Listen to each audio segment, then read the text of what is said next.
So I'm Nova Peris and I'm here in Jerusalem.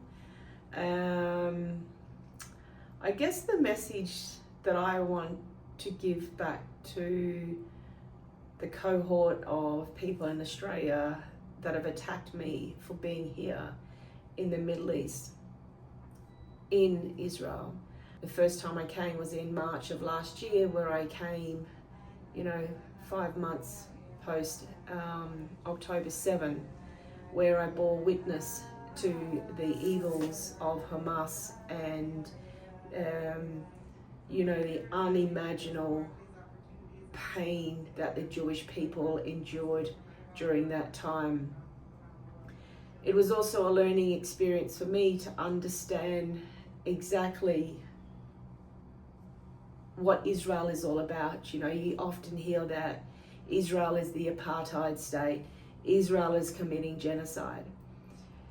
What happened on October 7, 2023, is Israel was attacked.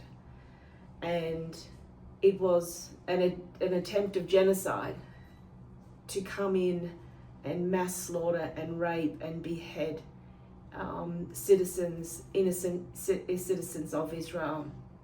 And what we have seen since then is, members of the Australian Parliament call that resistance. That is not resistance. There was a ceasefire in place. Israel had not been in Gaza since 2005. Post October 7, on October 8, every death in Gaza since then is a victim of war.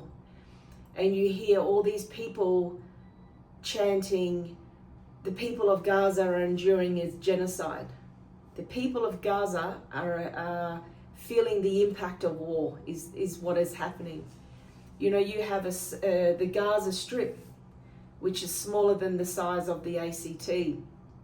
Israel is conducting surgical war. They are conducting surgical war to get the hostages back and to ensure that the atrocities of October 7 will never happen again. And I bore witness to that. And the people that attacked me as a First Nations woman, to tell me that I'm standing on the side of the white colonizers. The message I say to you is that you need to learn your history. The Jewish people have an unbroken history to this land they call Israel. 4,000 years ago, there's archaeological evidence of the continuation of the Jewish people to the land of Israel. And they've endured the oldest form of racism on the planet.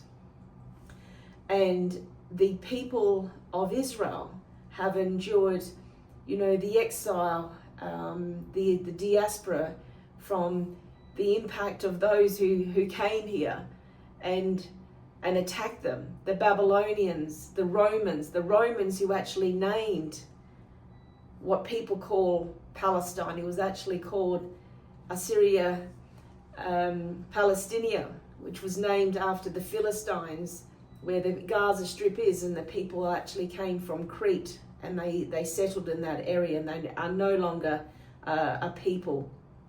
And they were the enemies of the Jewish people. And then the Ottoman Empire came, and then that was dismantled.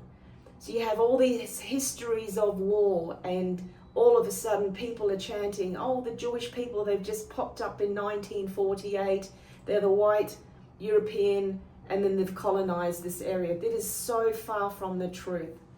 And what is so disturbing is that the rise of anti-Semitism globally has come from all this propaganda, this lie, and this Jewish hate.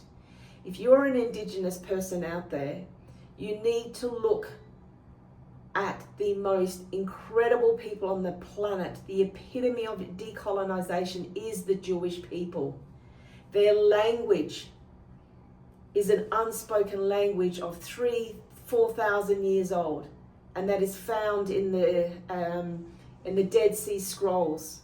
and it is written, it's unspoken language, and we as First Nations people, we know better. That I identify myself as a Yarru woman, a Gidja person, a Bunich Gagaju, and we have over 400 different language groups on the continent of Australia. We identify ourselves from the language group. The Jewish people identify themselves from their language, which is called Hebrew. And the evidence of that Hebrew spoken language is here in Israel. There's one Jewish state on the continent, one Jewish people that speak one language. The Jewish people are indigenous to the land of Israel, and it is a privilege for me to have had other First Nations people to come to this country to understand the land more, to hear the Jewish connection to the land, and evidently see all the archaeological evidence, the history of this country, of the Jewish people. And whilst I'm here sitting in a bomb shelter, you have Iran,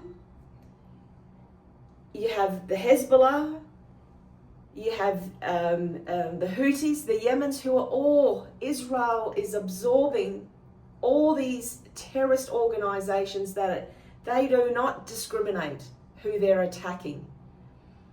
You know, Israel conducts the most incredible precision attacks, and we've seen that in Iran, where they have dismantled the nuclear weapon development. They've gone after their leaders, they've dismantled, they've taken out the leaders like they did in Lebanon with the Hezbollah leaders. That's what they do. They have to take out terrorism on behalf of the world. All of the Western world, you should be standing with Israel, the Jewish people that love life, that contribute to life, that don't want to take over anyone else's life. This is their land. This is where they belong, and Israel is not going anywhere. So when all you people are chanting from the river to the sea, Israel will always be. I ask Australians to push back on this, because Australia is the lucky country where we should embrace everyone's freedom and the right to be able to live free in our democratic country.